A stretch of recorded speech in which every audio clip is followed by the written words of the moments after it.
Vamos entonces con la información internacional en esta emisión en directo, como siempre, con Alejandra Martínez. Por favor, compañera, bienvenida y adelante. Gracias, William. Qué gusto poderte acompañar a ti y a todos los que nos sintonizan a esta hora. Pasamos de inmediato al acontecer internacional. En la semana final rumbo al balotaje presidencial, los peruanos expresan creativamente sus preferencias políticas. Divididos, algunos chamanes de pueblos indígenas realizaron ceremonias para elevar sus peticiones. Keiko Fujimori, porque ya es el momento y es hora, porque la madre naturaleza ya está resentido ya de los varones. Levanta. Pero también hay quienes dentro de este sector se inclinan por Pedro Pablo Kuczynski. Yo sé que en esta semana las cosas van a revertir y van a cambiar. ¿Cuántos puntos faltan? 6, 7 puntos, y esos puntos lo va a revertir Pedro Pablo Kuczynski. El economista de centro derecha recibió el respaldo de la izquierdista Verónica Mendoza, tercera más votada en la primera vuelta. Por encima de sus diferencias, alertó ante una eventual victoria de Keiko al resaltar los hechos de corrupción y crímenes de lesa humanidad por los que fue condenado su padre, el expresidente Alberto Fujimori.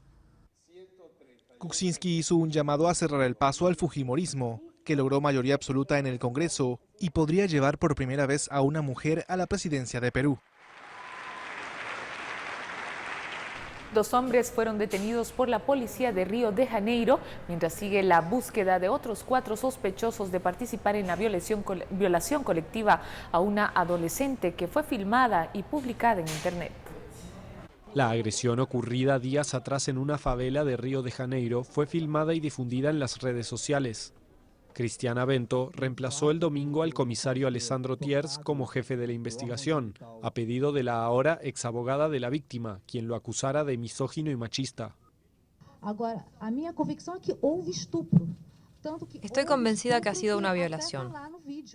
Es visible en el video que un hombre está manipulando a la joven. Así que la violación está probada.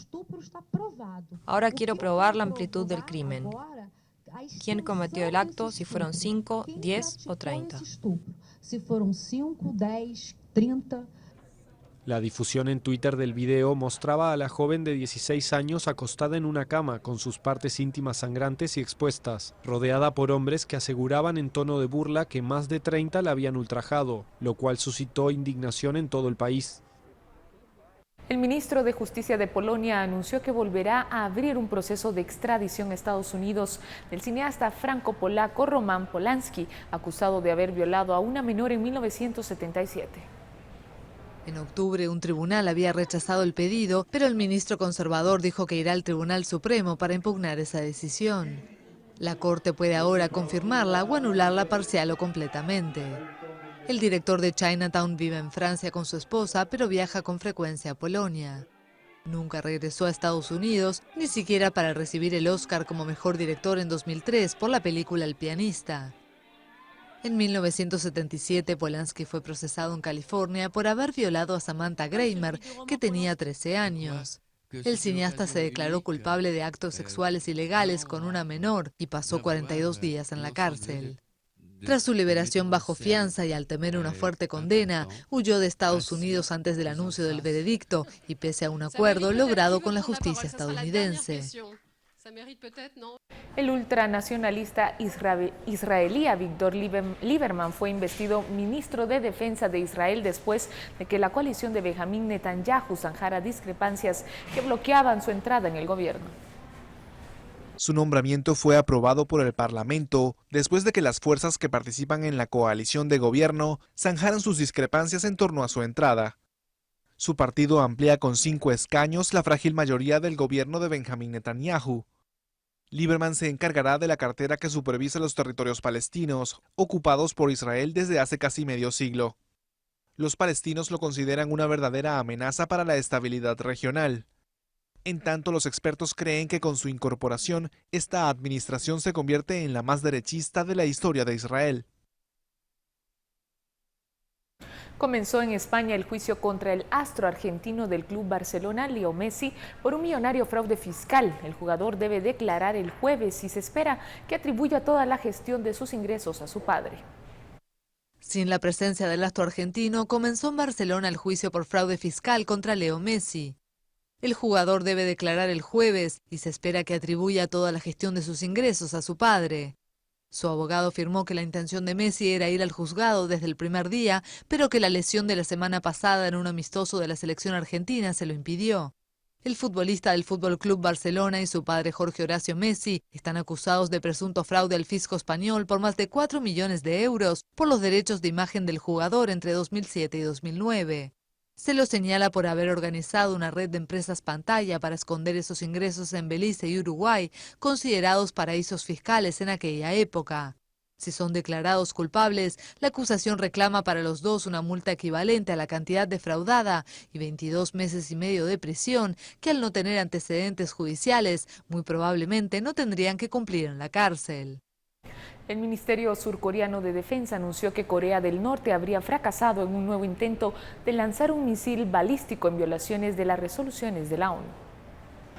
Pensamos que fracasó, declaró un portavoz del Estado Mayor surcoreano. El ensayo habría ocurrido en la mañana del martes. Citando fuentes militares, la agencia de prensa surcoreana Yonhap afirmó que el ensayo involucró un misil de alcance medio.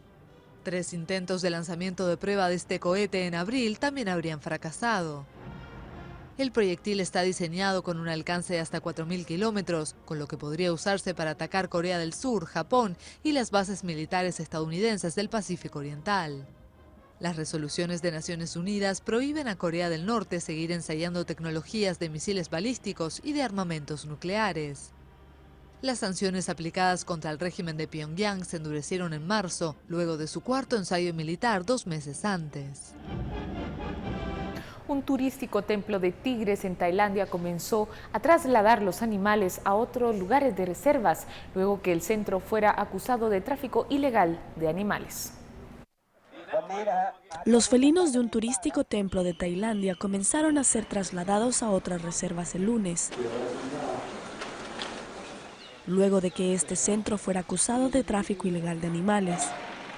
Una corte emitió la orden de evacuación contra el Templo del Tigre, ubicado en la provincia de Kanchanaburi.